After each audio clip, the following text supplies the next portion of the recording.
Shalom, selamat pagi anak-anak ibu di kelas 9. Senang bertemu kamu pada pagi hari ini, di hari yang penuh dengan sukacita. Baik, pada saat ini ibu ingin mengulangi pelajaran pertama tentang kehadiran Allah di tengah-tengah gereja.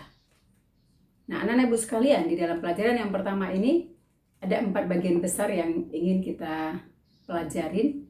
Yang pertama adalah asal-usul gereja. Kapan gereja itu mulai terbentuk, tercipta di tengah-tengah dunia ini. Kemudian yang kedua adalah pengertian dari gereja itu sendiri. Dan yang ketiga adalah jemaat mula-mula yang merupakan gereja perdana yang ada di tengah-tengah dunia. Dan bagian yang keempat kita melihat adalah perkembangan gereja ataupun jemaat mula-mula.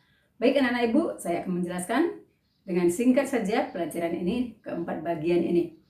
Mari kita melihat pertama asal-usul dari gereja. Nah, mungkin kamu ketika melihat gereja, kamu langsung terbayang melihat gedungnya yang megah atau wow, atau dengan segala apa yang ada di dalamnya. Tetapi tahukah kamu asal-usul gereja itu kapan, di mana? Nah, kita melihat atau kilas balik ke belakang pada masa Perjanjian Baru. Setelah Tuhan Yesus mati, dikuburkan, dan pada hari yang ketiga, Yesus bangkit dari kematian sesuai dengan janjinya di dalam firman Tuhan. Nah, anak-anak ibu sekalian, setelah Yesus bangkit dari kematian, ini merupakan hari kemenangan karena dia dapat mengalahkan maut. Ketika Yesus bangkit dari kematian, dia menampakkan diri kepada banyak orang. Dan pada saat itu, murid-murid Tuhan Yesus, mereka berkumpul senantiasa bersama-sama. Mereka terus berkumpul untuk menantikan janji yang diberikan oleh Tuhan Yesus, yaitu turunnya Roh Kudus. Pada hari yang ke-50, setelah Tuhan Yesus bangkit dari kematian, turunlah Roh Kudus yang disebut dengan Pentakosta. Nah, pada saat itu jemaat, khususnya para rasul-rasul, dipenuhi oleh Roh Kudus.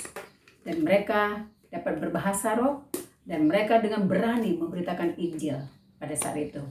Dan banyak orang yang percaya, menyerahkan diri untuk dibaptis. Dan mereka menjadi orang-orang yang percaya kepada Yesus. Dan dari mulai saat itu, mereka berkumpul bersama-sama, bersekutu, dan mereka memuliakan Tuhan. Nah, sebenarnya anak-anak ibu, inilah awal mula dari munculnya gereja atau jemaat. Bagian yang kedua adalah asal-usul lahirnya. Yang kedua adalah maksud ibu pengertian dari gereja itu sendiri. Di dalam bahasa Ibrani, bahasa Perjanjian Lama, itu disebut dengan kabal, yang berarti bahwa memanggil, mengumpulkan umat Israel menjadi satu kumpulan bangsa Israel. Nah, yang kedua, di dalam bahasa Portugal disebut igreja, yang berarti adalah persekutuan orang-orang yang percaya kepada Yesus Kristus. Dan di dalam bahasa Yunani, bahasa yang ditulis di dalam Alkitab yang ditulis dalam bahasa Yunani dalam Perjanjian Baru, gereja disebut dengan eklesia. Nah, eklesia artinya dipanggil keluar. Jadi murid-murid Tuhan Yesus, orang-orang yang percaya pada saat itu, dipanggil keluar dari kegelapan untuk masuk ke dalam terang anaknya yang ajaib di dalam persekutuan Yesus Kristus. Dan mereka mengimani Yesus sebagai Tuhan dan Juru Selamat. Di dalam 1 Petrus 2 ayat yang ke-9, anak-anak ibu, dikatakan di sini bahwa tetapi kamulah bangsa yang terpilih, imamat yang rajani, bangsa yang kudus, umat kepunyaan Allah sendiri, supaya kamu memberitakan perbuatan-perbuatan yang besar dari Dia yang telah memanggil kamu keluar dari kegelapan kepada terangnya yang ajaib. Jadi sebenarnya status orang percaya, orang yang sudah percaya kepada Yesus, yang telah meninggalkan hidup di dalam dosanya dan masuk ke dalam terang anaknya yang ajaib, status mereka sebenarnya adalah mereka adalah umat pilihan Allah. Mereka hidup di dalam kekudusan karena Tuhan sudah menguduskan mereka. Mereka adalah imamat perjanjian Allah dan mereka akan memberitakan Injil. Nah, anak-anak ibu sekalian, itulah pengertian gereja itu sendiri. Jadi gereja bukanlah gedungnya, tetapi gereja adalah orangnya. Orang yang percaya kepada Yesus Kristus sebagai Tuhan dan Juru Selamatnya, yang telah memanggil dia keluar dari kegelapan, masuk dalam terang anak yang ajaib. Itulah disebut dengan gereja. Jadi saya adalah gereja, kamu juga adalah gereja. Kita sama-sama gereja. Kita adalah milik kepunyaan Allah. Nah, anak-anak ibu sekalian, bagian yang ketiga dari pelajaran kita yang pertama ini adalah jemaat mula-mula atau gereja perdana atau gereja yang pertama itu sendiri. Itu ada tertulis dalam Kisah 2 ayat 41 sampai 47. Bagaimana orang-orang percaya yang menjadikan dirinya sebagai orang percaya oleh karena mereka yakin menerima Tuhan sebagai Tuhan dan Juru Selamat mereka. Mereka berkumpul. Cara hidup mereka begitu menjadi suatu kesaksian yang luar biasa. Mereka berkumpul, mereka sehati belajar tentang firman Tuhan, dan mereka juga berdoa memecahkan masalah secara bersama-sama. Dan ini merupakan satu kesaksian yang luar biasa, sehingga banyak orang yang mau mengikut mereka karena hidup mereka menjadi teladan. Dan dari mulai pada saat itu, ya, ketika Petrus mulai berkhotbah, banyak orang yang percaya dan menyerahkan diri untuk dibaptis.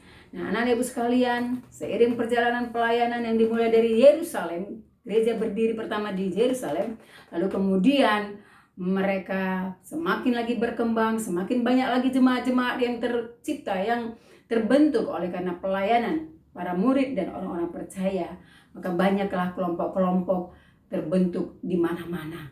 Dari mulai Yerusalem sampai ke Makedonia, sampai kepada Asia.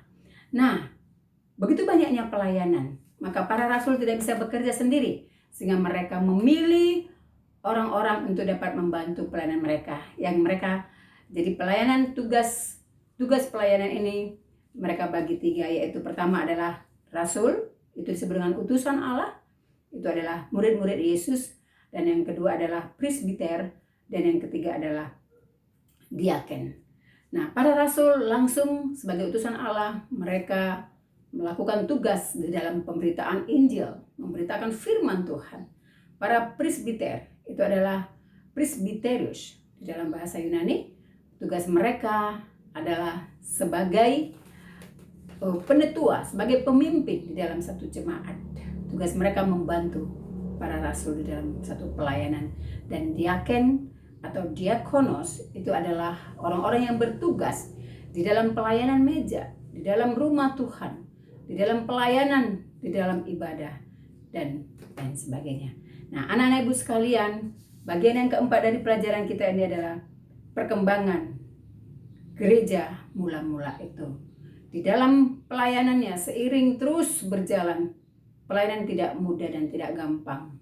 Para rasul, orang-orang percaya, begitu banyak sekali menghadapi tantangan, penganiayaan. Dan Tuhan tidak main-main di dalam terbentuknya gereja yang mula-mula ini. Mereka harus hidup di dalam kekudusan. Kalau mereka tidak hidup di dalam kekudusan, maka mereka akan mendapatkan hukuman. Salah satu contoh adalah Ananias dan Safira. Ketika mereka berbohong kepada Roh Kudus dalam penjualan sebidang tanah, Allah menghukum mereka langsung mati. Kemudian mereka juga mendapat tantangan bukan saja dari orang-orang dalam, tetapi mereka juga mendapat tantangan dari luar, dari pemerintah. Misalnya dari kaisar.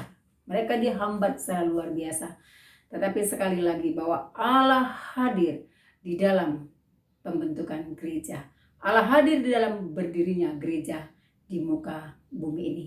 Nah, anak-anak ibu sekalian, inilah pelajaran kita. Dalam pelajaran yang pertama ini, saya mengambil satu resume atau ringkasan pembelajaran kita ini. Kamu dapat mengulanginya kembali, karena minggu depan kita akan menghadapi ujian harian yang pertama. Jadi silakanlah kamu mengulang-ulangi pelajaran ini. Dan nanti setelah pelajaran ini saya berikan, maka kita akan mengikuti kuis pertama dari pelajaran agama. Baik, terima kasih anak-anak ibu sekalian. Tuhan memberkati. Amin.